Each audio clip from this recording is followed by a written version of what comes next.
Eu postei um vídeo sobre polarização política. Não sobre direita, não sobre esquerda, mas sobre estrutura, sobre lógica de ação. E o vídeo não é que gerou reações intensas. Algumas pessoas disseram que eu estava louca. Outras que eu só queria likes. Vocês viram isso, né? Outras sugeriram que eu fosse estudar. Eu achei tudo isso extremamente coerente com aquilo que eu estava dizendo no vídeo. Porque quando a identidade de alguém está fundida com uma posição, qualquer análise estrutural soa como um ataque pessoal. Mas hoje a gente não veio falar de política. A gente veio falar de desenvolvimento humano, que é o que a gente fala, afinal, né? Inclusive, que é o que eu estava falando no vídeo, né? A polarização é um fenômeno psicológico antes de ser um fenômeno ideológico. Ela revela como pensamos, como reagimos, como construímos pertencimento e como lidamos com liderança. Direita e esquerda podem ter conteúdos opostos, mas a forma como operam, muitas vezes, é a mesma. Foi isso que eu falei no vídeo. E talvez o ponto não seja quem está certo. Talvez o ponto seja em que nível de consciência estamos debatendo. Hoje, nós três vamos conversar sobre polarização à luz da abordagem integral. Não para defender lados, mas para compreender estruturas. A gente vai olhar para a lógica de ação por trás dos discursos, para os níveis de consciência que sustentam os conflitos e para o que isso revela sobre maturidade individual e coletiva. Se a polarização é um fenômeno humano, então ela também é uma oportunidade de desenvolvimento. E a pergunta que fica é: o que tudo isso pode revelar sobre você? Sobre como você reage, debate, se posiciona e constrói relações, hein? Esse episódio é um convite. Então, menos torcida, mais consciência. Eu sou Sabrina Moreira.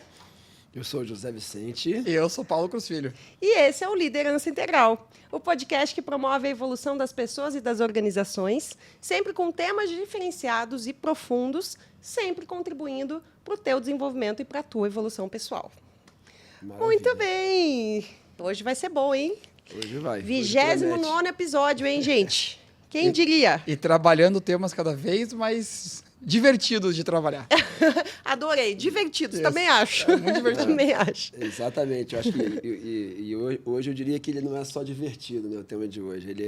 Ele é perigoso, mas não pela questão da polarização política, né? Porque a gente vai buscar vamos buscar causas mais profundas, né? Questões mais profundas ligadas a essa polarização, mas perigoso porque eu tenho certeza que a gente vai ter uma tendência a estourar o tempo. Né? Muito.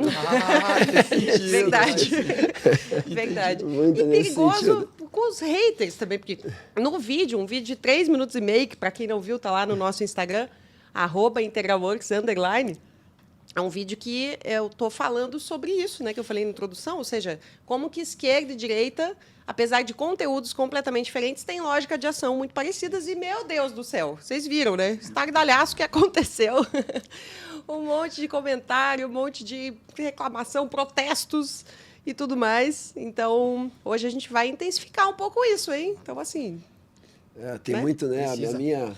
A minha polarização é mais certa do que a sua. Tipo assim, o meu lado do polo é mais certo do que o seu, né? Teve até um comentário assim, né? Não dá para comparar, porque é óbvio que, né? Exatamente. Não tem nada a ver. O jeito que a gente pensa com o jeito que eles pensam, né? Então, é sempre a minha O nosso é polarização certo e o outro é melhor. errado. Exato. Assim, aí nessas horas que eu falo assim, você acabou de definir polarização.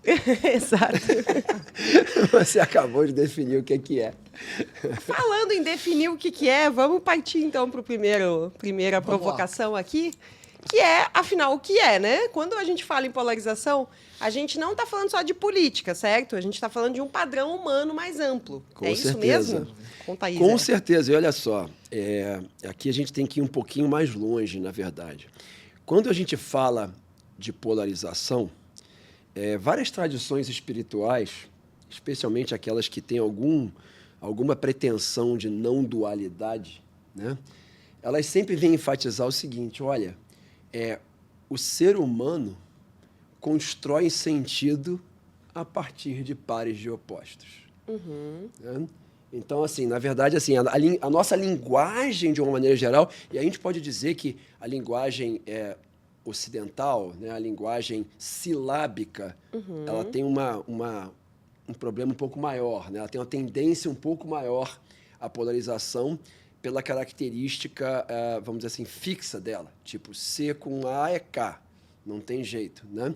Se a gente pega as letras, né, orientais, né, isso já não acontece, né? Porque eu posso ter duas letras que têm um determinado significado e a terceira letra muda completamente o significado daquelas duas letras anteriores. Né? Tipo, a lógica não é a mesma Exatamente. da nossa Então, escrita. símbolos, né? São os símbolos. símbolos. E isso faz com que a pessoa esteja aberta a significados que não sejam 0 ou 1. Legal. Né? Então, assim, então, de alguma maneira, as línguas orientais elas têm uma predisposição mínima, né, inicial a quebrar a ideia de pares de opostos. Mas, esquecendo isso, né, as tradições, de uma maneira geral, dizem o seguinte: olha, na hora que a gente aparece aqui no mundo, né, que o mundo se faz mundo, né, a gente começa a construir sentido a partir de pares de opostos. Né? É isso e não é aquilo. Né? Então, assim, eu começo, na hora de expressar o sentido, eu tenho que definir o par de oposto. Então, de uma maneira geral, a polarização está na história da construção de sentido do ser humano. Nossa, Né? que interessante. Então, assim, é muito profundo, é muito enraizado. Isso se reflete na religião também, como você citou, religião não dual, são as mais orientais, Exatamente. né? Porque as daqui é bem e o mal, céu e inferno, isso. Deus Mas e diabo.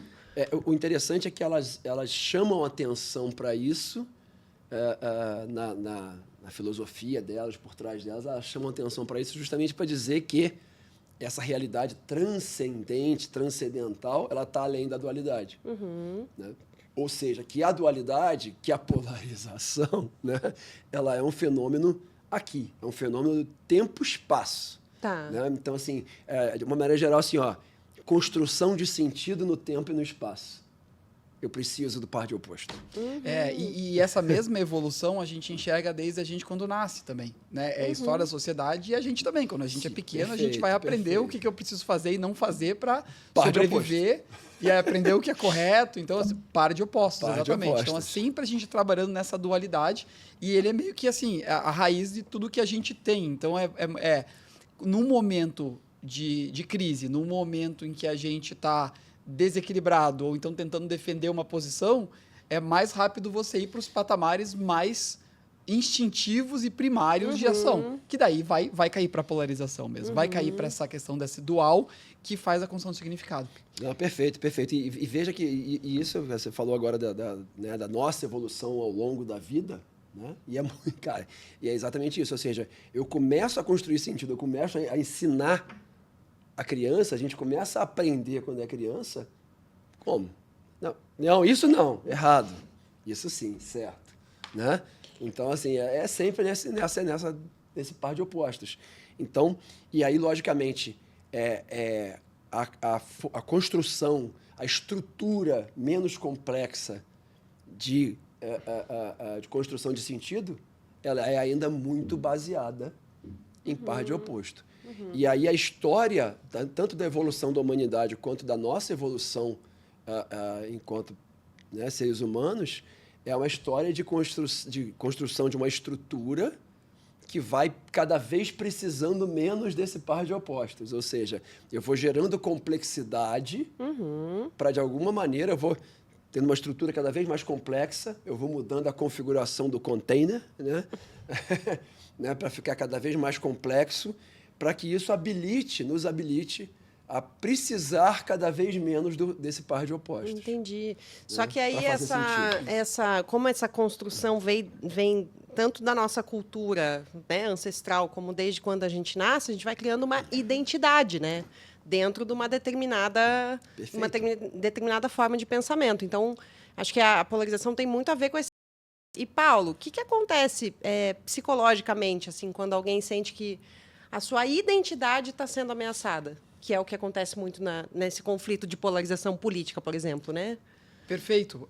Porque o que acontece? Quando a gente, para construir uma identidade, ou seja, quando a gente nasce, para entender quem nós somos, a gente precisa do outro. A gente precisa do espelhamento do outro.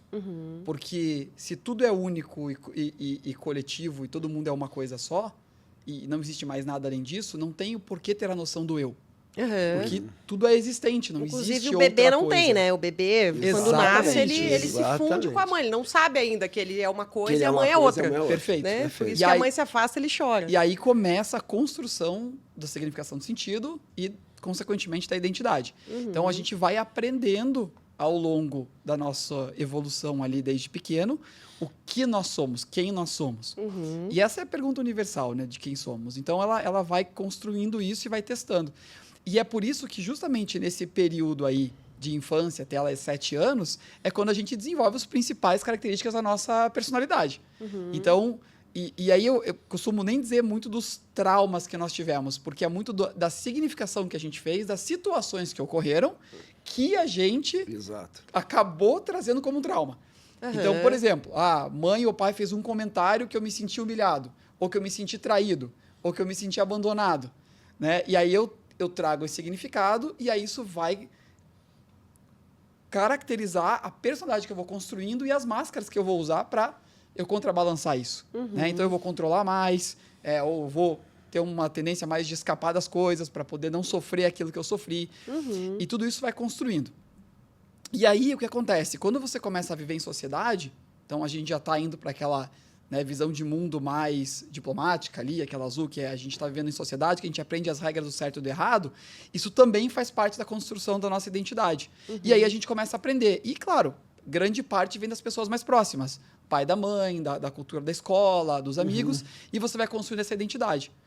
E o que a gente vê hoje nas discussões que são polarizadas, o que está por trás daquela postura enérgica de defender a sua posição. Tá uma ferida emocional lá atrás de identidade. Também, de Né? identidade. De identidade.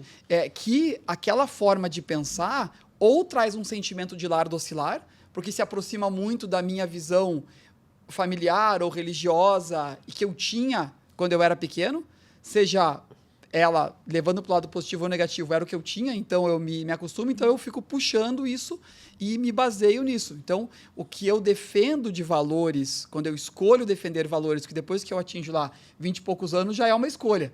Então, quando eu começo a escolher, eu ainda estou baseado em tudo aquilo que ainda é lá dorcilar, aquilo que era validado pelos pais, pela família que me acolheu, né, que me recebeu, que me fez crescer. E aí eu acabo trazendo isso para o momento atual. Então, numa discussão de polarização, é muito interessante entender, não, mas por que eu estou defendendo isso? E eu acho que... Porque, assim, ouvindo você falar, a gente pensa, tá, mas qual é o problema disso, né? Que a gente construiu uma identidade baseada na nossa história e tal, né? Teoricamente não tem problema, tá tudo certo.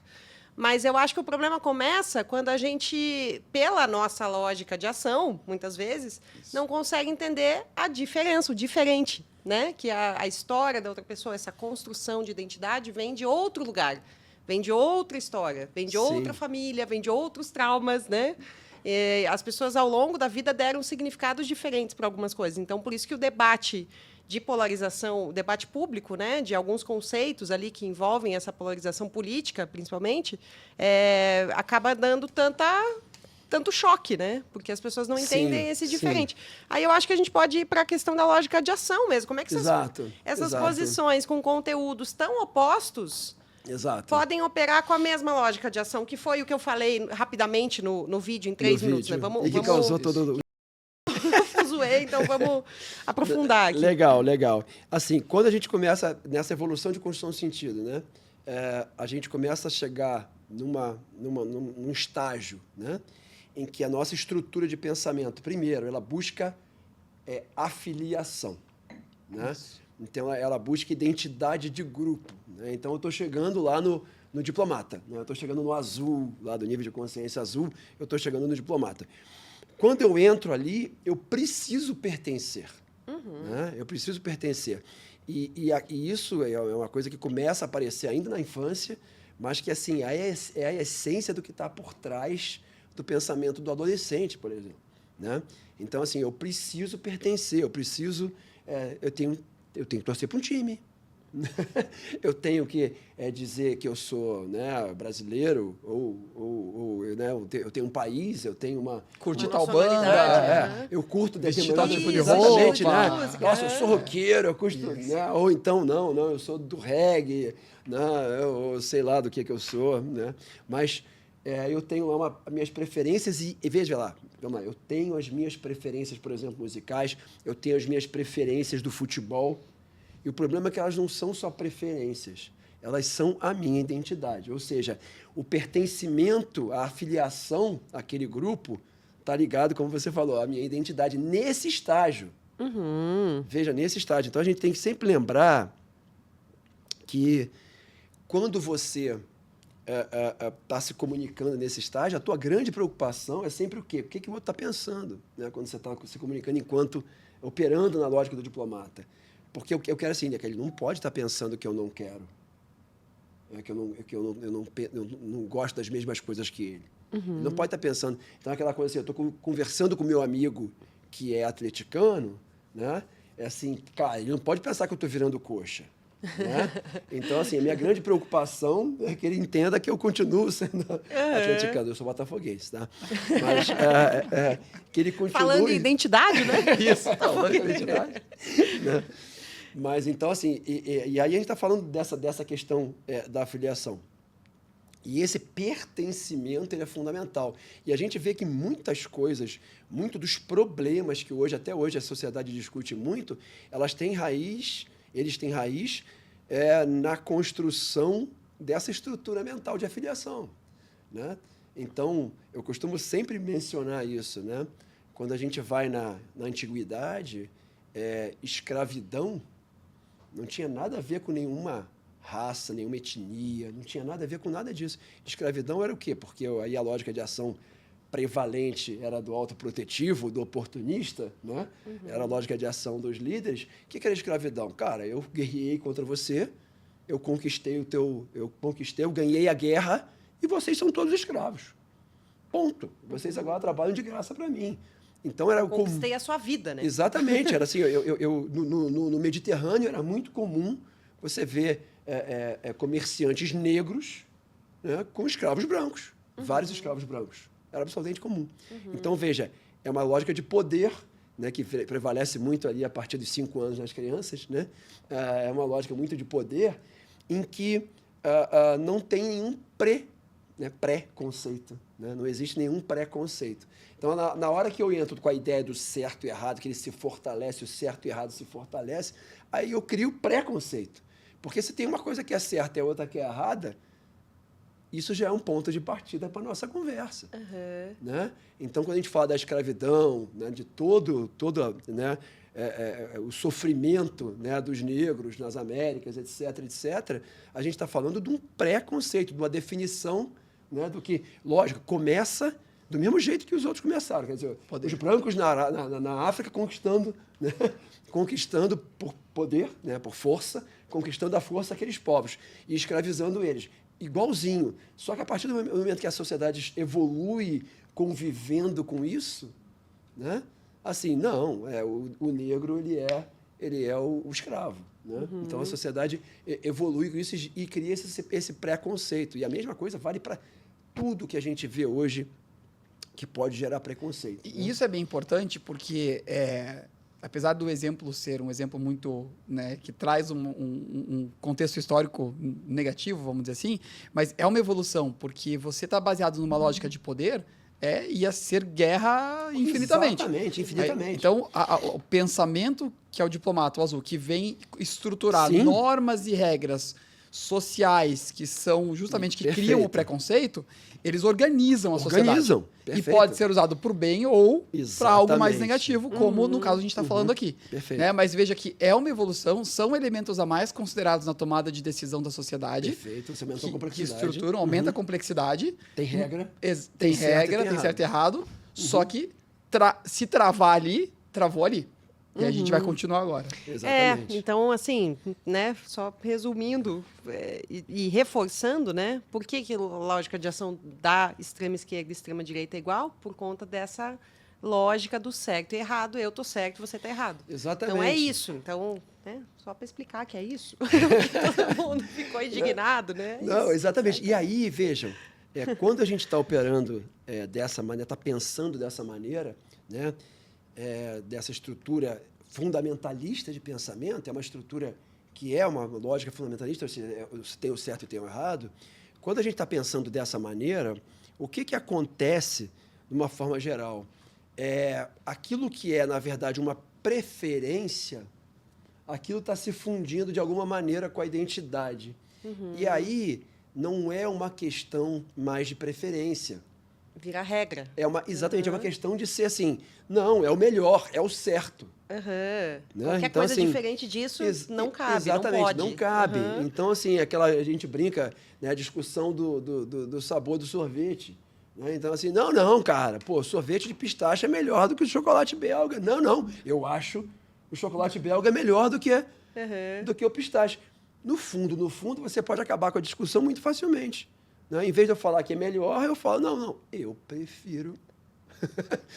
Aí eu tô, nessa hora, eu estou abandonando o certo e errado e estou escolhendo dizer o seguinte, a minha opinião, a minha preferência é essa. Né? Então, assim, e veja, a minha escolha. Então, essa palavra é muito forte, né? A minha escolha é essa. Essa é a minha escolha. Então, não é porque o chocolate belga é melhor que o pistache, né? Que eu escolho o chocolate belga. É porque eu prefiro, né, o chocolate belga. E na hora que eu faço isso, eu quebro a ideia do certo e errado. Né? Então, não é mais uma questão de certo e errado. Bom, isso é muito fácil para o sabor do sorvete. Isso que eu estava pensando. Agora, para coisas que balizam a sociedade, valores, o coletivo, né? É bem mais complexo de pensar com essa liberdade essa libertação do certo e errado. Porque existe um espaço intermediário aí, em que quando eu falo que é o que eu prefiro, ainda está baseado numa lógica de ação de certo e de errado, porque eu construí isso como minha identidade. Então, eu digo, é o que eu prefiro. Mas quando você aprofunda no fundo, tá baseado numa lógica de certo e errado que eu assumi para mim. E eu não tô conseguindo descer a camada do porquê que isso é certo ou errado e o que eu realmente acho. Então, tem essa camada, realmente... É um trabalho, de novo, né, como sempre, de autoconhecimento, para você entender as suas escolhas, as suas reações. Paulo, e o que pode ser diferente disso? Ou seja, o que caracteriza uma lógica de ação assim mais reativa para uma... E o que caracterizaria uma lógica de ação mais madura? Né, mais integrativa. Porque, para quem está na lógica de ação do certo e errado, deve estar ouvindo a gente pensando, tá, mas como não ser assim? Tipo assim, o que pode ser diferente disso, do certo e errado? Né? Como ser diferente disso? O que seria uma lógica de ação mais complexa do que isso? Então, mas você já deu a resposta, porque como adotar uma postura, uma visão mais madura, vai depender do contexto onde você está. Porque, dependendo do contexto, você tem que assumir uma camada que é um pouquinho mais expandida do que aquela. Porque, às vezes, se você assumir uma muito expandida, começar a falar de registros acásticos nessa discussão, não vai caber. Você vai estar num outro nível. Então, quando a gente começa a perceber na nossa vida que o certo e o errado não estão funcionando mais, eu tô seguindo o que é certo e errado, e, cara, mas eu ainda não tô me sentindo completo. Eu ainda tenho problemas, ainda tô sofrendo. Eu não resolvo os problemas. Especialmente isso. Ou eu crio problemas, né? E conforme eu defendo meu certo e errado, eu tô criando conflitos. E vou caindo em várias armadilhas que me incomodam. E aí, às vezes, eu dou uma saidinha, mas de repente já tô de novo na lama, porque eu tô criando essa realidade. Por quê? Porque eu ainda tô mantendo a mesma forma de pensar, né? A mesma lógica de ação. Então, para eu expandir um pouquinho mais o certo e errado, qual é o caminho legal? É você identificar em que situações da minha vida, quando eu ativo o certo e errado, não funciona. Perfeito. Legal. E, na verdade, até talvez possa funcionar, só que me drena energeticamente. Assim, eu me sinto mal, me faz mal. Porque eu defendo, a pessoa desiste, aí ela entendeu que é o certo, mas eu saí esgotado. Isso daí não tá funcionando. Então, naturalmente, vai para uma camada em que vai olhar assim, ok, então se não é certo e errado, o que é? Qual seriam... Certo e errado geralmente é uma polarização, aí começa a mudar um pouquinho. Se certo e errado é uma polarização, será que existe uma terceira via? Ou alguma coisa entre os dois. Que seja... Ou acima dos dois, né? Talvez. Talvez diferente dos dois. Assim, Eu começo a aceitar que talvez eles são diferentes, mas no começo é assim, entre esses dois polos, existe alguma coisa aqui no meio que seja a melhor forma de resolver essa questão, que não impor o certo, e aí a gente começa a ampliar um pouquinho mais as possibilidades, né? Os tons de cinza. Os né? tons de cinza. Os E eu tons gosto de cinza, muito de comparar essa evolução quando a gente sai da graduação para um mestrado e um doutorado. Tá. Porque assim, a graduação, normalmente, né, tradicionalmente, eu estou ali recebendo informação de alguém que estudou muito aquilo e que diz como que deve ser feito. Por exemplo, se eu vou fazer medicina, odontologia, administração, eu recebo um livro ali que é assim que se faz. Porque comprovadamente, cientificamente, foi comprovado que esse é o melhor jeito de fazer. E aí é importante que falar que já estamos falando de outra lógica de ação. Isso. Estamos falando da lógica de ação do expert, do especialista, que é o certo e errado científico. Né? Baseado Então, em isso, competência então, técnica. ainda tem uma noção de certo e errado, só que ele não é, absolutista normativo. Alguém disse que é certo e errado. Não é, mas pelo, isso não tem um é livro. pelo pertencimento. Isso. Né? Existe uma É por explicação conhecimento. racional que eu entendo. Ah, tá. Fez sentido. E aí eu estou buscando essa melhor lógica. Perfeito. Né? Boa. E aí, nesse contexto, eu tenho uma liberdade maior de escolha. Eu consigo...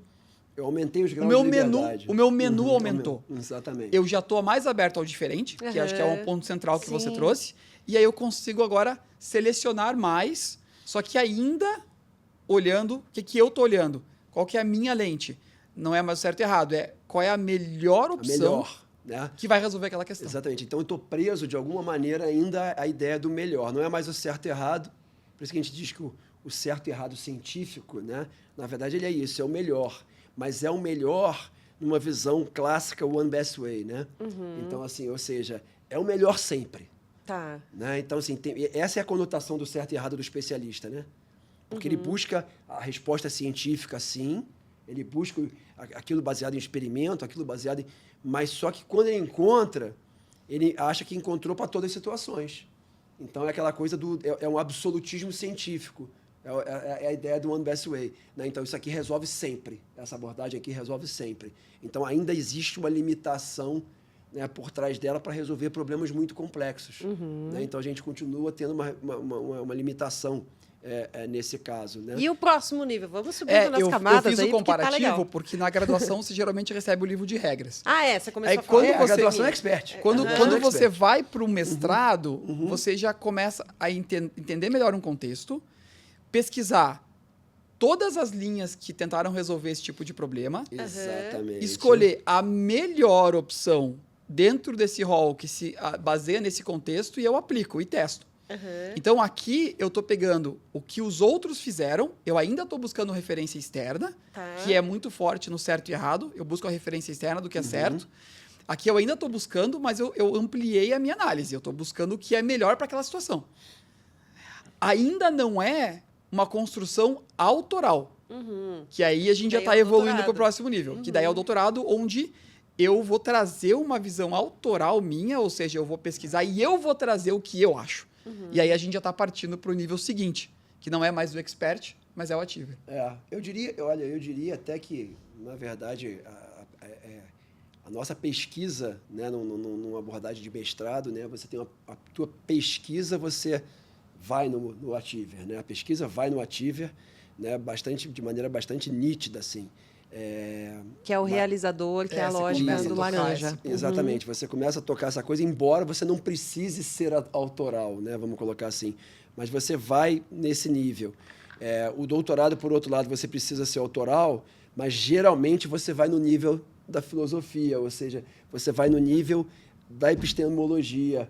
Então, você vai no nível da construção mesmo de significado, e aí você está falando... começa a tocar lá. Aí já não é mais o realizador ativo, já é o redefining, já é o autoquestionador. Hein, gente? Então, a polarização, ela transita muito nessa lógica de ação ali, nessas lógicas que é ou o diplomata ou o especialista, que o diplomata é o que vai ter o certo e errado com base no grupo, na cultura, na história, na identidade, e o especialista vai ter o certo e errado também, só que com base no conhecimento técnico, na qualificação e tudo mais. E quando que dá para sair dessa, tipo, sigam nesse caminho das lógicas para a gente ver quando que a pessoa consegue sair dessa polarização? Tem um ponto importante aí, porque assim, às vezes a gente acessa uma outra camada, por exemplo, científica, como a gente falou, só que eu defendo essa camada científica, ou mesmo até de construção de significados diferentes, mas eu defendo isso como o certo a se fazer. Então, eu acesso outras formas, mas eu ainda estou operando do certo e do errado.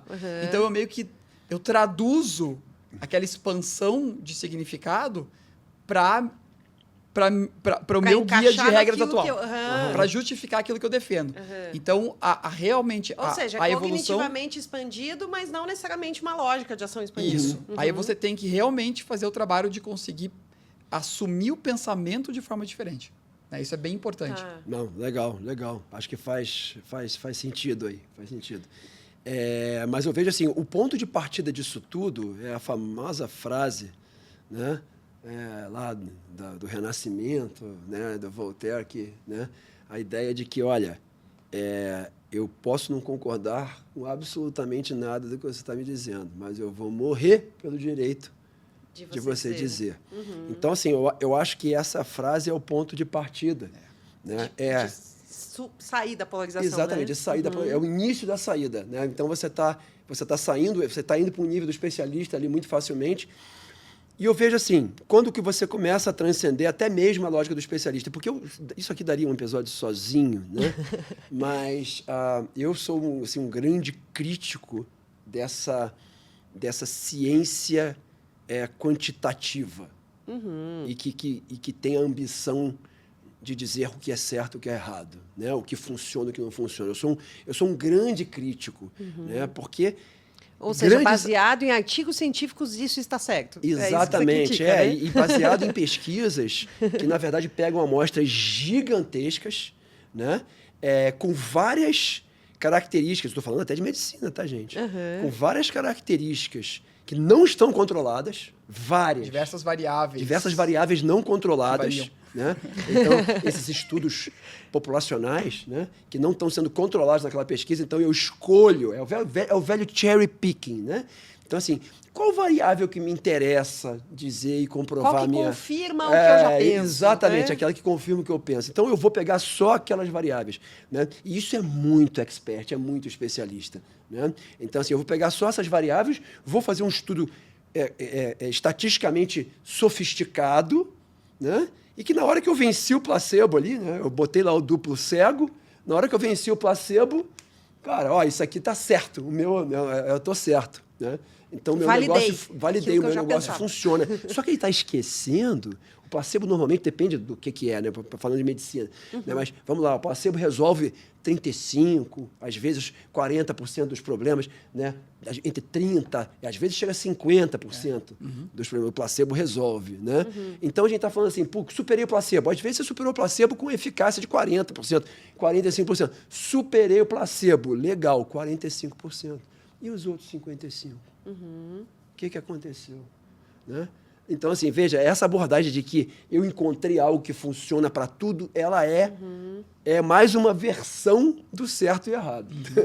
Só para explicar, porque talvez as pessoas não entenderam muito bem o que você quis dizer, mas é que quando faz uma pesquisa para um medicamento, alguma coisa, você testa com o placebo e com o medicamento. Exatamente, então, é o famoso duplo cego randomizado. Né? Então, a gente faz o duplo cego randomizado justamente para comparar, né? Sim, é o medicamento mesmo que está resolvendo? E a mesma coisa vale em pesquisas da área social, das ciências sociais aplicadas, negócios, liderança, é a mesma coisa. Eu escolho, né? Então, o que eu quero comprovar? Eu quero comprovar isso. Então, eu escolho as variáveis ali que eu vou manipular, né? E boto um grupo de controle, e na qual eu não estou aplicando a metodologia, ou não estou aplicando aquela técnica que eu quero comprovar que é eficaz, e pronto, né? E aí gente, mas voltando para a polarização, vocês estão aqui muito elegantes, muito nobres, não querendo polemizar, mas eu vou voltar para polemizar, já polemizando. Tá? Que é o seguinte, vamos polemizar. Que é o seguinte, quais foram as críticas, por exemplo, que eu recebi no vídeo lá? quando falaram, né? Você precisa estudar, precisa entender melhor qual que é a diferença da direita e esquerda, porque os valores são diferentes, que é o conteúdo diferente, que é exatamente o que eu comecei o vídeo falando, né? Que o conteúdo é diferente. Mas uma crítica que as pessoas que criticam a polarização recebem de quem é muito polarizado é o centrão. O centrão é o isentão. O isentão, ele não quer se posicionar. Então. É como se, assim, a pessoa que não se posiciona, ela não tem opinião, ela não tem conhecimento, ela está com preguiça de olhar para isso, então por isso que ela não se posiciona. Então, assim, como sair dessa Legal. Sair da polarização, mas com uma lógica de ação mais complexa e não essa lógica de ação que realmente, às vezes, as pessoas não se posicionam por falta de conhecimento mesmo, por preguiça, por qualquer coisa. Mas não é o nosso caso aqui, por exemplo, né? Então, como seria? Qual é esse? Então, vamos lá. Eu vou até contar uma história. É uma história que tem a ver comigo, de maneira geral, como que eu construí o meu pensamento de posição política, né? Então, assim, quando eu era mais novo, né? Então, 15 anos, 16 anos, cara, adolescente, né? Então, ditadura militar no Brasil, né? Então, quando começou aquela coisa de abertura, cara, eu queria ser cara pintado, eu queria estar lá, e eu era aquele cara, não, eu quero direta já, eu quero... Ideologia, né? Eu quero uma para viver. Exatamente, eu quero uma para viver, né? Então, de alguma maneira, eu me identifiquei muito fortemente com aquilo, né? E de alguma forma, à medida que eu fui crescendo, né? E as coisas foram acontecendo no Brasil e vi as coisas acontecendo lá fora, eu comecei a perceber uma questão importante. Eu estava procurando, né, qual era o meu posicionamento político. Então, eu queria dizer, uma hora eu falava assim, não, eu sou de centro-esquerda. Né? Então, assim, aí deu uma outra hora, eu já buscava assim, não, será que eu sou de... Eu acho que eu sou centro, não sou centro-esquerda. Não, mas eu acho que eu sei... E, de repente, eu parei para pensar, isso aí já mais velho, né, numa época, né, do mestrado, meu mestrado, lá eu com 20 e poucos anos, eu falei, cara, o que eu sou depende do contexto onde eu estou. Né? Porque eu não sou porcaria nenhuma. Eu escolho alguma coisa. Eu, como eleitor... Muito integral, o jovem Zé, né, Paulo? Sim, cara, eu como eleitor... Né? Não é? Eu, como eleitor, eu tenho que escolher alguma coisa. Certo? Né? Na eleição eu voto, então o voto é uma escolha. E eu não sou de esquerda, de centro-esquerda, ou de direita, ou de centro-direita. Cara, o que é melhor agora? Eu comecei a perceber que a minha escolha eleitoral também ela ia por isso, cara. O que é melhor agora? E às vezes eu votava mais para centro-esquerda, às vezes eu votava na esquerda, às vezes eu votava mais para centro-direita, às vezes... Então, assim, aí eu comecei a perceber, cara, é contexto. Então, eu acho que a liberdade da polarização, ela começa quando eu começo a entender que o contexto vai moldar o que funciona e o que não funciona. A situação, o contexto, onde está acontecendo aquele fenômeno. Né? E aí vai dizer se a esquerda funciona, ou se, vamos falar de ciência, né? Se o método A funciona ou se é o método B que funciona. Mas sempre que eu estou procurando uma resposta absoluta, eu estou caindo para a polarização. Tipo, o que o país está precisando mais agora? Exatamente. Né? O que o país precisa mais agora? O que o Paraná precisa mais agora? O que Curitiba precisa mais agora? Então, eu já há muito tempo que a minha escolha numa eleição tende a ser nesse sentido. Né? Então, o que precisa mais agora? Né? E aí, veja, eu estou no realizador. Eu estou no contexto, então eu me libertei. Porque você está no qual que é o melhor resultado. Exatamente, eu né? quero o melhor resultado. Eu quero a melhor entrega, né? De uma maneira geral. Então eu abandono essa minha fixação com o que é certo, o que é errado, o que é melhor, para aquilo assim, para o que é melhor nesse contexto. O que entrega o resultado. Então, deixa eu fazer uma pergunta provocadora para a gente discutir aqui. Legal. Tudo isso vai depender da tua definição do que é melhor. Lógico. Eu vou ter a minha definição do que é melhor. Você tem um contexto. Para onde você quer que esse contexto vá, é o que você vai escolher. A minha leitura do contexto. Calma, tem a minha leitura do contexto. Perfeito. Aí a tua leitura do contexto vai influenciar a tua Exatamente. posição. Mas aí, veja, quando a gente parte do pressuposto de que eu estou numa lógica realmente do realizador, né? Que eu estou atuando ali como realizador saudável, eu tenho, no mínimo, a escuta factual. Né? Então, no mínimo, né, eu tenho uma escuta factual. Então, assim, por exemplo, eu estou aberto a ouvir de você... Ah, não, mas você gosta do candidato, né, XYZ? Né?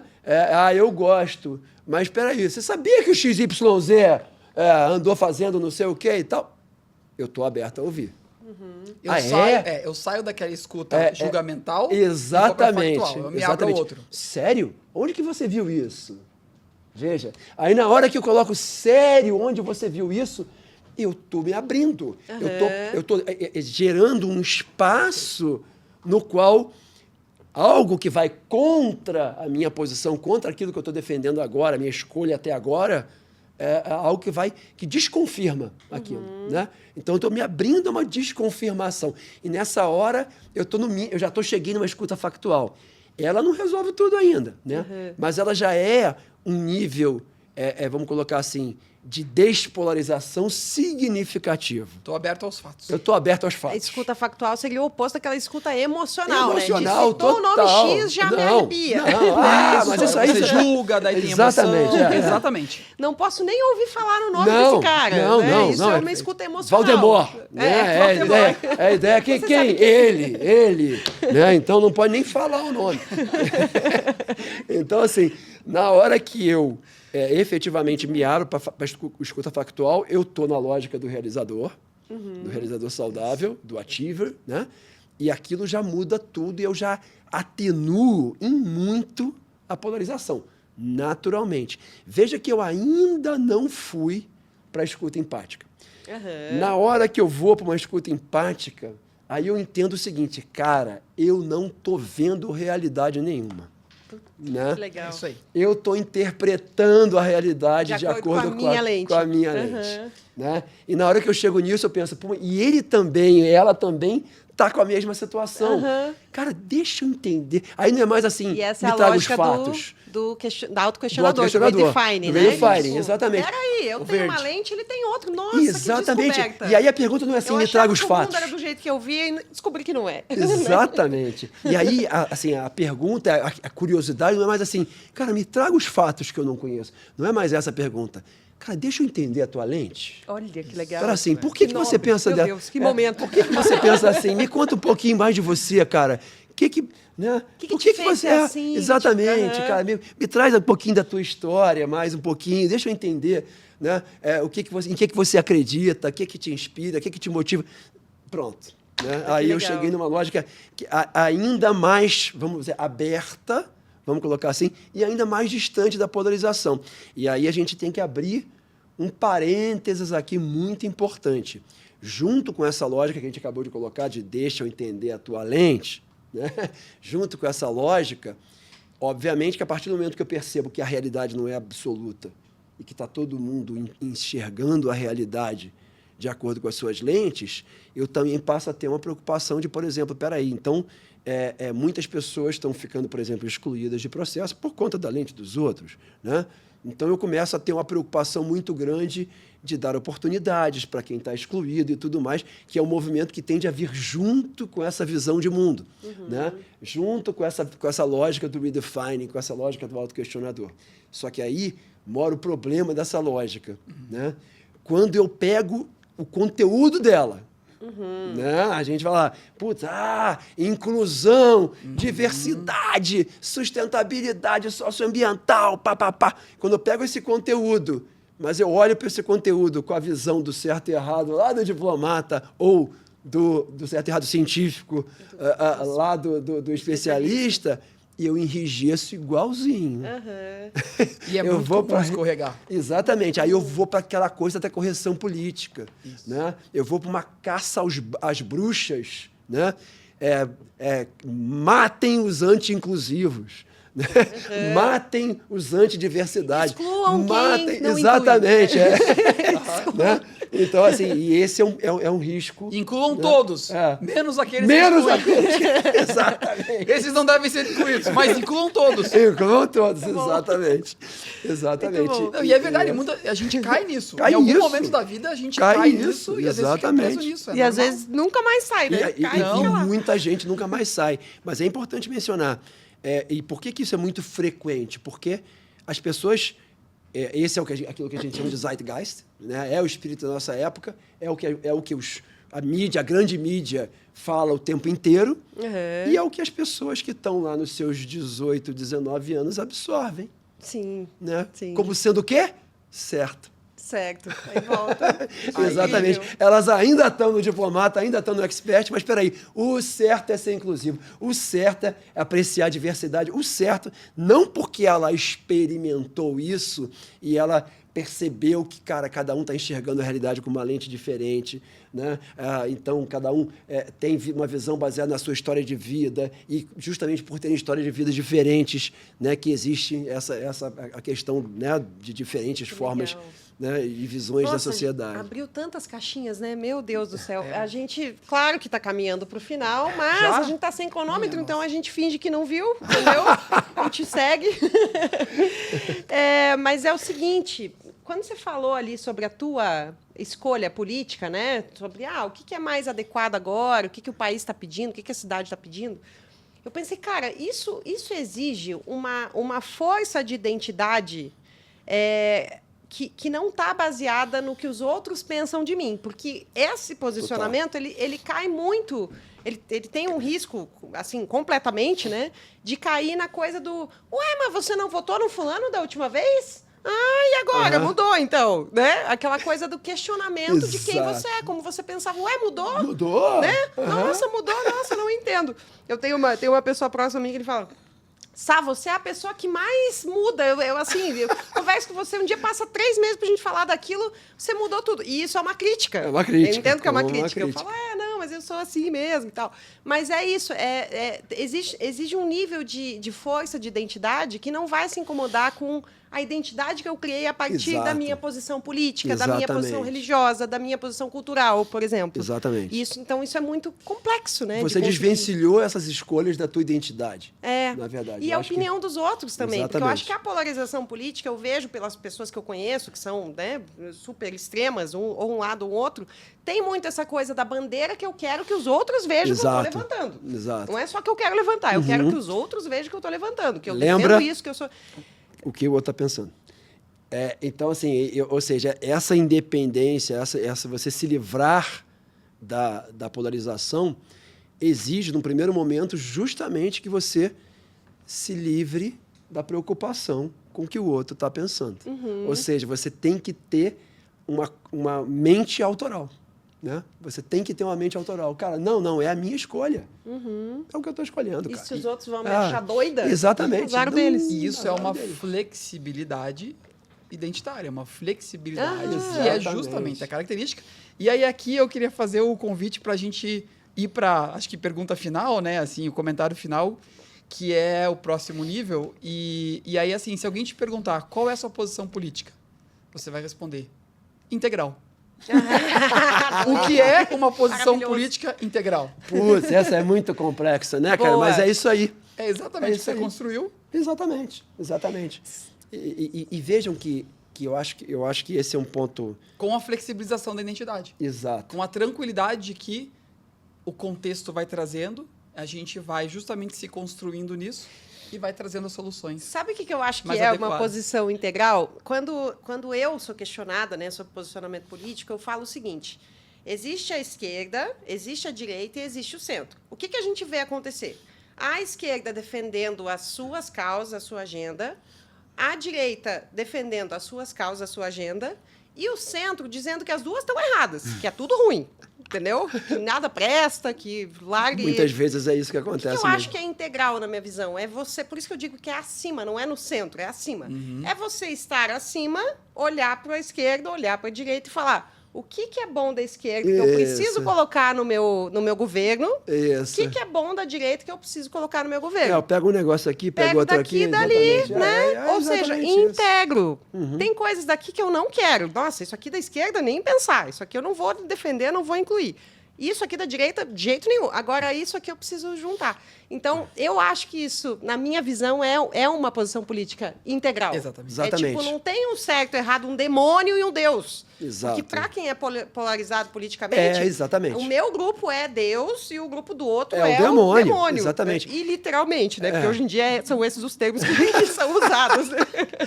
Valdemar. Valdemar.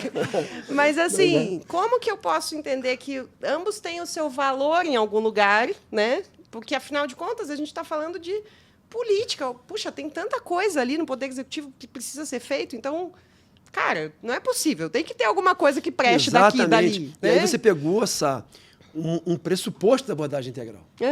Um pressuposto fundamental, né? Que é aquela coisa, né? Ninguém está totalmente certo, nem totalmente errado. Né? Então, assim, cara, então tá. E a primeira coisa que surge quando eu tenho isso como um valor para mim, né, que ninguém está totalmente certo, ninguém está totalmente errado, a primeira coisa que surge naturalmente é: quero te ouvir.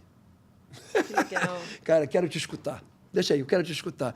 E isso é o que quebra a polarização. Quando eu falo assim, puta, quero te escutar, quero te entender, né, eu estou abrindo esse espaço de diálogo efetivo. Né? A gente deixa de...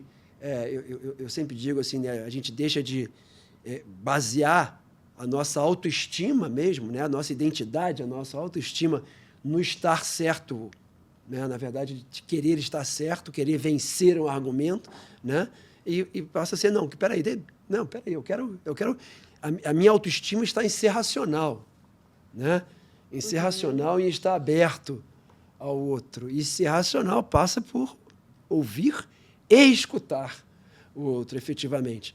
Né? Então, eu acho que esse é o ponto de quebra fundamental. Não, cara, não é possível que tudo que essa pessoa vai trazer está errado. Né? Não é possível. Nada presta. Vamos lá, nada presta. E aí isso ativa um dos princípios base da abordagem integral, que é o aprendizado.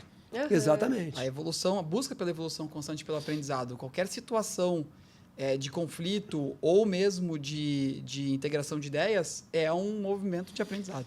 E você está constantemente evoluindo. E é um... Ai, a abordagem integral é muito apaixonante mesmo, né, gente? Não tem como não ser. Não tem como não ser. Mas é porque...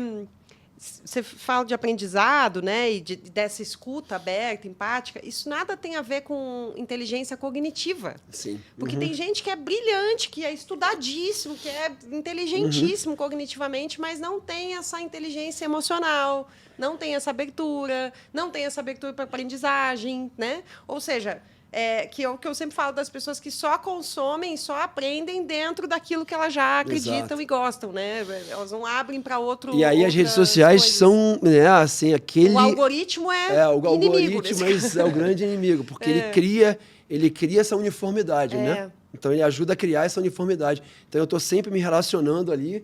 Grupo de WhatsApp, então, é um terror. E não, né? só rede social, né? A inteligência artificial também tem a tendência de transformar a tua forma de ver o mundo. Exatamente, a sua forma de ver o mundo. E aí você vai cada vez mais se empoderando daquela tua forma de ver. E o integral, a proposta do integral é justamente perceber isso. E falar assim, não, como que eu saio dessa zona de conforto? Porque dessa caixa. Você trabalhar com diversos paradigmas diferentes e perceber que quando você está começando a cristalizar um paradigma novo, você consegue sair e falar, mais um paradigma. Agora vamos para outros. Exatamente. Porque às vezes a pessoa que tem essa, por exemplo, intelectualmente muito avançada, mas ela está presa numa lógica de ação, mais absolutista, por exemplo, certo e errado, ela também é aberta ao aprendizado. Só que ela vai aprender e vai analisar aquele aprendizado de acordo com a sua lente e dizer, isso está errado. É diferente de um aprendizado integral, que você vai integrar isso em você e falar, nossa, tem que reconstruir o que eu achava. É um novo paradigma. Não, e é legal. Mais um para coleção, ou e aí então, vai trabalhando nossa, com eles. Por que isso me incomodou tanto, esse aprendizado? Por que Perfeito. isso me confronta tanto? Isso, claro. Aí né? é o ponto. Por isso que eu rejeito tanto essa ideia, né? O que tem em mim que está me fazendo olhar para tanta... Exatamente. Aí é o ponto. Você colocou da cognição, né? Da capacidade cognitiva, que isso não tem a ver com você desenvolver a estrutura de pensamento mais complexa. A capacidade cognitiva, ela é um pré-requisito. Né? Sim. Mas ela não é suficiente. Sim. Né? E aí entra a questão emocional, como você colocou agora. né? Peraí, por que essa opinião aqui me engatilha tanto, né? O que tá... Na hora que eu começo a questionar isso e começo a tentar olhar lá para aquele engatilhamento, aquela emoção, aquela sensação ali, e começo a me questionar e me provocar, isso é inteligência emocional, para começar. Né? Que inteligência o quê? Emocional. Ah, sim. Que aí está junto com a questão cognitiva, e aí entra na própria definição do que é você conseguir criar uma nova lógica de ação, desenvolver uma nova lógica de ação dentro da sua mente, né? Que passa justamente por essa mudança que a gente chama de adaptativa, né? Que é a mudança na qual não é uma mudança cognitiva, eu não mais coisa dentro do container, eu reestruturei o container. Exatamente. Né? Legal, então, legal. assim, e para isso eu preciso estar olhando para a emoção, não é só o cognitivo. Né? Se eu não ficar desconfortável com esse aperto ali, esse embrulho na barriga, com esse aperto na garganta, com essa tensão no ombro, se eu não ficar desconfortável com isso diante daquela situação, diante daquela informação que veio, putz, né, cara, o que me engatilhou tanto? Se eu não ficar desconfortável com isso, vai passar para mim. Ok, fiquei desconfortável porque tá errado mesmo. Total. Porque tá errado, né? Isso exige uma metacognição, né? Exatamente. Que é você olhar para o que você pensa, para o que você sente. Exatamente. Observar o teu pensamento, né? E eu acho que metacognição virou agora a palavra da moda nas redes sociais, depois da fala da Aileen Gu, né? Maravilhosa, atleta, né? Maravilhosa. Nossa. Da atleta chinesa, americana, né? Quando ela esquiadora. foi esquiadora, freestyle, e ela foi questionada pela repórter, né? Assim, cara, a repórter muito impressionada com ela, né? Tipo assim, nossa, você costuma responder as coisas muito rapidamente, de maneira muito articulada, né? A repórter pede para entrar na mente dela, né? Nos conduza até dentro da sua mente. E aí ela fala, não, eu pratico o tempo inteiro estar observando os meus pensamentos. Né? Não para o que eu estou pensando, mas como eu estou pensando. Né? O processo do meu pensamento. Exatamente. Isso, eu né? faço muito journaling, né? Justamente sobre escrita. isso. Né? E é isso que eu pratico. Puxa, que incrível, né? Então eu falei, 22 anos. 22 gente. anos. Eu falei, meu Deus. Imagina com 50, onde vai estar essa moça? Meu Deus. Exatamente. E ela tem. Depois eu fiquei fã número 1 dela, né? Fui ver. Ela transita por todos os meios, né? Tudo. Ela vai em desfile de moda, ela parece uma modelo. Não. Ela vai na entrevista, ela parece uma jornalista. Tipo, ela transita em todos os meios com a maior destreza. Assim, tipo... ela é ao mesmo tempo modelo, jornalista, intelectual e atleta. Ela consegue ser as 4 coisas. Assim. E aquela hora que perguntaram também, acho que o jornalista, eu não lembro, meio que foi uma crítica a ela. Como foi esse que ela responde assim... Foi demais também. Ela respondeu, olha, simplesmente... O jornalista questionou ela se ela estava muito decepcionada de ter ganhado prata. É verdade. Ele pergunta por que se você ganhou 2 pratas, se você não fica pensando que poderia ser 2 ouros. Poderia ter ganho 2 ouros. Ele pergunta, você ganhou 2 pratas ou perdeu 2 ouros? Ou perdeu 2 ouros, isso. exatamente. Aí ela dá risada, né? Ela fala, querido, eu sou, aos 22 anos, eu sou a esquiadora freestyle mais condecorada da história. Assim, pá! Ela mandou assim, ok, né, para a maioria das pessoas, chegar nos Jogos Olímpicos é um sonho absoluto que nunca vai se realizar. Né? Para outra minoria, né, um pódio olímpico é o máximo, é o maior sonho. Então, eu estou muito satisfeita com as minhas... ela fala com uma... Tipo assim, coitado, né? De pensar que eu tô por acaso incomodada, porque não... Exatamente. É muito legal, muito integrativo, muito incrível. Muito. E isso fala da estrutura do pensamento, né? Eu acho que metacognição é a palavra do dia e do momento aí pra gente. Eu ia finalizar com essa pergunta, mas nem precisa, porque a gente já respondeu e a gente precisa finalizar, que o tempo está estourando. Mas eu ia perguntar, né? Como a gente desenvolver isso? E a Aileen Gu nos ensinou. Ela nos deu a resposta. Observe os seus pensamentos. Observe os seus pensamentos. Escreva, né? Faça o teu... E observe os seus pensamentos para ser melhor a cada dia. Exatamente. Então, obrigada, Aileen Gu, pela participação no nosso podcast. Foi incrível. Especial. Né? Mas é isso, gente. Observar, e eu sempre falo, a gente trabalha sempre com times de desenvolvimento de liderança, né, nas empresas, né, trabalho também em aulas de pós-graduação de MBA, a gente sempre trabalha tangibilizar o pensamento. Né? Então, assim, observar e tangibilizar. E tangibilizar é o quê? Você escrever, cara. Então, assim, e aí, ok, pode digitar, mas escrever à mão é melhor ainda. Então, assim, escrever à mão tem um poder maior ainda de você efetivamente explicitar. É você explicitar o implícito. Isso. Você objetivar o subjetivo. E isso é o grande fenômeno. É porque você está construindo, você está na proatividade da construção. Exatamente. Quando você está usando a mão. Assim, você está desenhando, você está criando. E quando você cria, você se apropria. Exatamente. Por isso que escrever é tão importante. Legal. Muito bom. E fazer terapia, né? Com certeza, que é outro processo de objetivação. Que é um outro processo, por isso que, né? De objetivação do subjetivo. Fala, né? Exatamente. Então, história, fale sempre. Se fizer terapia, escreva sobre ela. Faça o Júnior da terapia. Isso aí. Ou escreva e leve para terapia. E leva para terapia. Também. Então é isso. Observe seus pensamentos. Perfeito. Gente, maravilhoso. Sabia que ia ser incrível esse episódio, sabia né? Que ia ser difícil terminar. Pois é. Vocês gostaram? Conta pra nós o que você achou. Gostou, Bibi? Eu quero deixar um beijo pra minha irmã, Bianca, que tá aqui assistindo ao vivo. Mas, quero dizer que se você gostou desse episódio, por favor, deixa aqui o teu comentário. Papo cabeça, né? Papo cabeçudo, a gente adora. Nos diz se você gosta também. Nos diz se você gosta. E a partir do próximo episódio, a gente vai ter mudanças por aqui. Então, aguardem tudo novo em breve, tá? Então, fique aí curioso.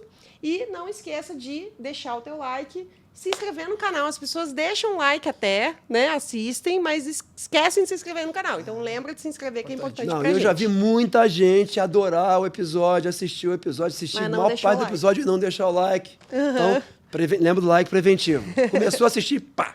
Se inscreve preventivo já também. Já larga o dedão. E já se inscreve preventivo também. Se inscreve preventivo. Se se inscreveu não gostou, beleza, desinscreve depois. Mas se inscreve preventivo. Gente, muito obrigada por essa aula.